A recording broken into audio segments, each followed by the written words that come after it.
Alright, so this is a Chromebook. But it's not just any Chromebook, it's a Toshiba Chromebook 2. It's from 2015 and it runs Windows 10.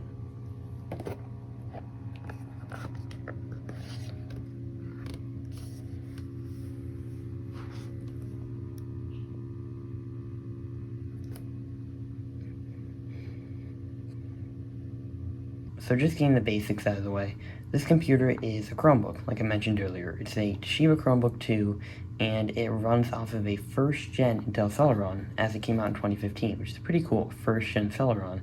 So obviously the computer is by no means fast, and it wasn't even fast when I first received it. But it's still a pretty decent computer, and it does actually run Windows, as you can see. GPU-wise, it doesn't have a GPU. It uses Intel HD graphics from that first-gen Celeron, which are okay, right? I mean, they can't really run games, and I'll get to that in a second in the gaming segment of this video. But they can get everyday tasks done in relatively quick manner. Can do things like open Google Docs and YouTube and things like that. It doesn't struggle too much with very small tasks like that. But it has 4 gigs of RAM. Only 3.87 gigs are actually usable. Alright, so if we move on to Geekbench over here, you can see that we can run a CPU benchmark and a GPU benchmark, which will be using the Intel HD graphics, because like I said, there is no GPU in this computer. So just to give you an idea of how quick this computer is, how good that first-gen Celeron is, we are going to run a CPU benchmark.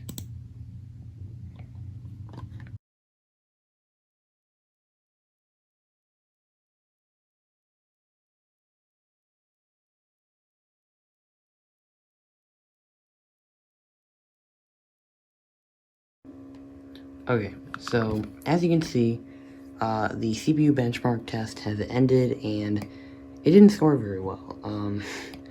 Again, it's using that first-gen Intel Celeron, so I'm not surprised at all, but it got a 378 on the single-core test and a 653 on the multi-core test.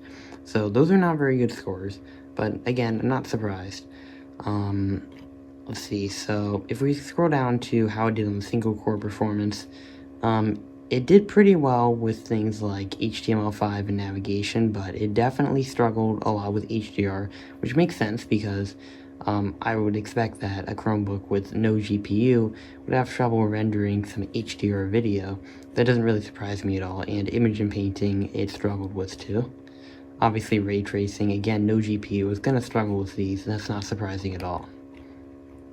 If we go down to multi-core test, it did okay with things like navigation and HTML5, but again, HDR ray tracing, pretty much the exact same things from the single core test, it struggled a lot with, and definitely had some issues, which again, it's not surprising given the specs of the computer. So now if we go and start a GPU benchmark, let's see how it does.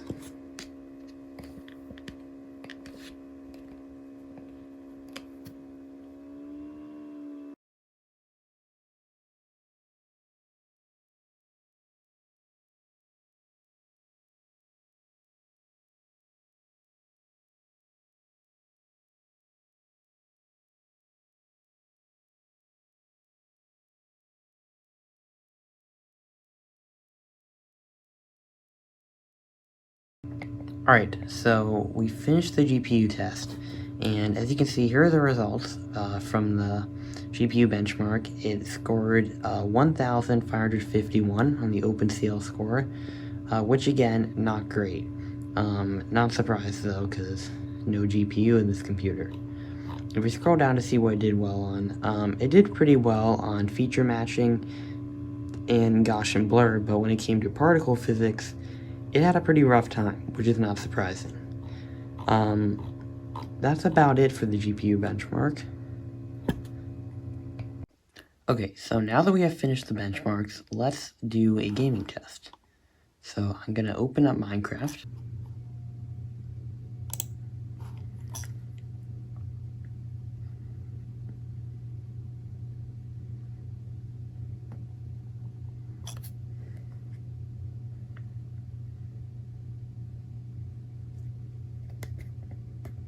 Alright, so here we are in the Minecraft launcher. I am going to load the latest release right here, which is 1.16.5, and we're going to see how this Chromebook that runs Windows we're going to see how well it can run Minecraft Java Edition.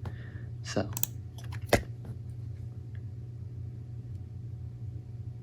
now some Chromebooks with the Google Play Store can actually run Minecraft Pocket Edition. I don't know if it is really optimized for a keyboard, but they can run it. I have some other Chromebooks that can run Pocket Edition, but since we have Windows 10 on this computer, it can actually run Java Edition. So we're going to see how well Java Edition can run on an actual Chromebook. Alright, so we have it loaded. I'm just going to full screen this. And I'm just going to click on single player. We're just going to see how long it takes to open a regular single player world. And as you can already see, it is struggling. And then we'll go from there. Right, create new world. Creative. We're just going to actually know it. No, we'll go with survival. And yeah, that should be good. Let's start. Let's see how long it takes.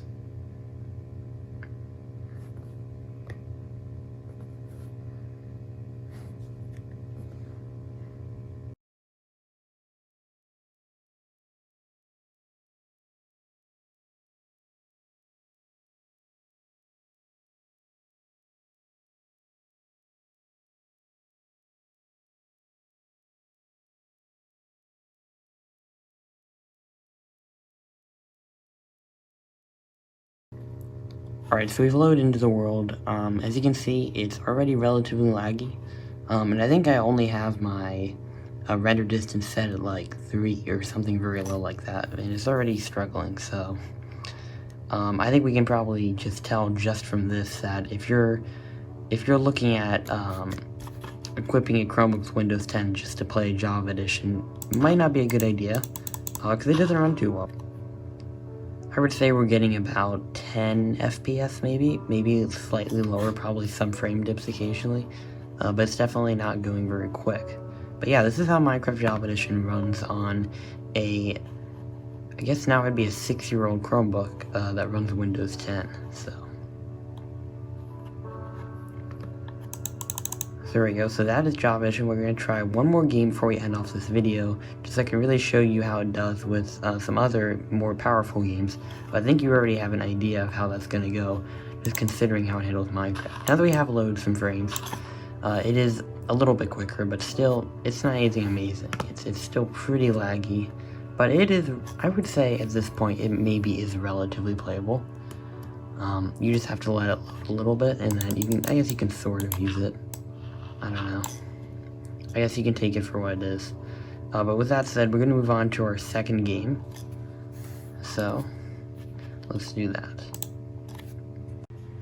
So, although some games don't run too well on a Chromebook, you can see that Gary's Mod, if I launch a new baseplate, it actually runs relatively well on a Chromebook because of the, I've been told that the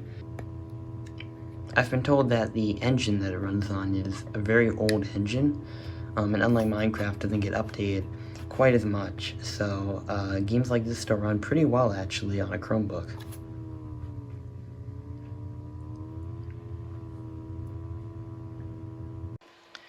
So as you can see, we're in Gmod now, and it actually does run pretty well. We can move around a little bit here. We can open the spawn menu, and it doesn't really have any issues. Everything runs pretty well. I'll just show an example. I'll spawn in a vehicle. And as you can see, we've spawned in this 2020 RS6 Avant, and if we get inside, it doesn't have any issues. We can drive. Runs pretty well. So not all games have trouble on the Chromebook, and you can actually play some pretty fun Windows 10 games on this thing, so there are definitely still some benefits, and I wouldn't say it's completely unnecessary to opt for Windows 10 on a Chromebook. Obviously, this Chromebook's older, so some things might run better on newer Chromebooks, but games that run on older engines in particular, like Gary's Mod, don't have too much trouble. Alright, so we've reached the end of the video, but the big question still remains. Is it worth it to put Windows 10 on your Chromebook? Is it worth it to swap out the OS and move from Chrome OS to Windows 10?